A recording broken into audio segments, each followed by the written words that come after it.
साथ संगत जी प्यार से कहना धन। एक गीत है, आशा है परवान करेंगे। जी जरूर करेंगे। सतगुरु माता तो हसे मांगिला मंगनिया, सतगुरु माता तो हसे मांगिला मंगनिया, सुखी कर द सबके परानी, भगा द सबके घर से परेशानी। सतगुरु माता तो से मांगिला मंगनिया,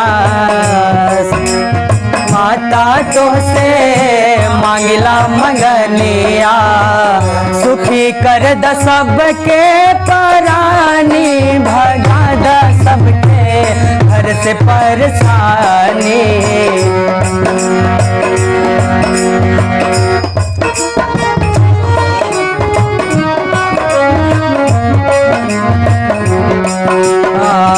चैनो मन के बंसी घर घर बाजे, घर घर बाजे बंसी, घर घर बाजे।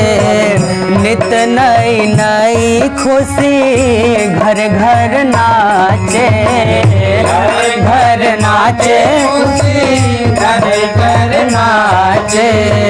सब काटे होटवा पे चानी, भगा द सबके घर से परेशानी। सब काटे होटवा पे चानी, भगा द सबके घर से परेशानी। सतगुरु माता तो से मांगिला मंगनिया, माता तो से मांगिला अपने चरण में लेला चारों बरन के, चारों बरन लेला चारों बरन के। सबके बताई देही बतिया धर्म के, बतिया धर्म के हो, बतिया धर्म के।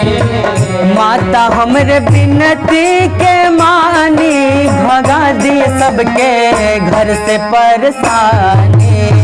माता हमरे बिनती के मानी, भगा दी सबके घर से परेशानी। सतगुरु माता तो से मांगिला मंगनिया, सतगुरु माता तो से मांगिला मंगनिया, सुखी कर द सबके परानी, भगा द सबके घर से परेशानी।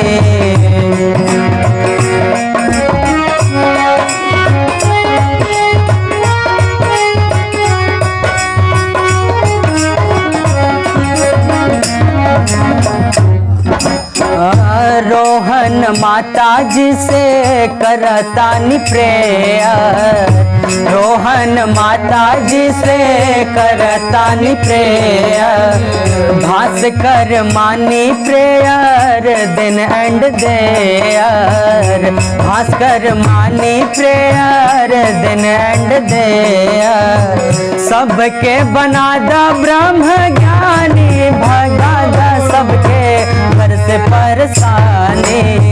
सबके बना द ब्रह्म ज्ञानी, भगा द सबके घर से परेशानी।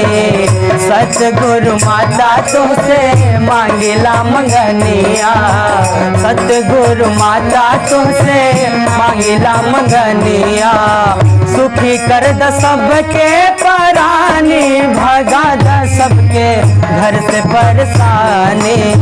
सतगुरु माता तो से मांगिला मंगनिया, सतगुरु माता तो से मांगिला मंगनिया, सतगुरु माता तो से मांगिला मंगनिया।